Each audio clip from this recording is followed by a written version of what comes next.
இப்படி ஒரு டிரான்சிஷன் யாருக்கு தான் பிடிக்காது? பல பேரோட ட்ரீம் பிளேஸ் டிஸ்னி வேர்ல்டுக்கு தான் வந்திருக்கோம். இந்த டிஸ்னி வேர்ல்டோட மெயினான பார்ட்டே இந்த கேசல் தான், சிண்ட்ரெல்லா கேசல்.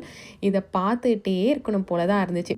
ரொம்ப எக்ஸைட்டடாக இந்த ரைட்ஸ் எல்லாம் கவர் பண்ணிட்டு இருந்தோம். ஆனால் அந்த எக்ஸைட்மெண்ட் கொஞ்ச நேரம் தான் நீடிச்சுது.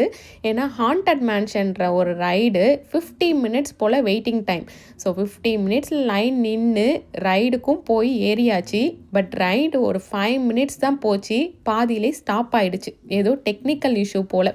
ஸோ இந்த ரைடில் ஒரு 30 மினிட்ஸ் போல் வெயிட் பண்ணோம். பட் சரியாகவே ஆகலை. அதுக்கு மேலே க்ரூ மெம்பர்ஸ்லாம் வந்து ரிலீஸ் பண்ணி விட்டாங்க. அதுக்கு மேலே டிஸ்னி எங்களுக்கு என்ன காம்பன்சேஷன் கொடுத்தாங்கன்றதை லாங் வீடியோவில் அப்லோட் பண்ணியிருக்கேன், செக் பண்ணி பாருங்கள். டிஸ்னி வேர்ல்டை பொறுத்த வரைக்கும் டோட்டலாக 5 லேண்ட்ஸ் இருக்குது உள்ள. Adventureland, Frontierland, Liberty Square, Fantasyland, tomorrow land.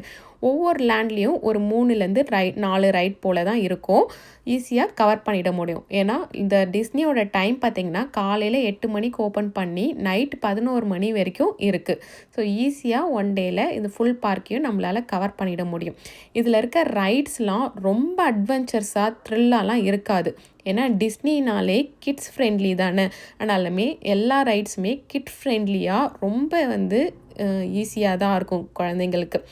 குறிப்பாக என் பையன் ரொம்ப த்ரில் ரைட்லாம் போக மாட்டான், கொஞ்சம் பயப்படுவான். ஸோ அந்த மாதிரி இருக்க பசங்களுக்கு இது ஒரு பெஸ்ட் தீம் பார்க்னே சொல்லலாம். நாங்கள் காலையில் 8-8:30க்கெலாம் போயிட்டோம். அந்த டைமில் கூட்டம் ரொம்பவே கம்மியாயிடுச்சு. சொல்லப்போனால் ஒரு 3-4 ரைடெல்லாம் சீக்கிரமாகவே முடிச்சிட்டோம்.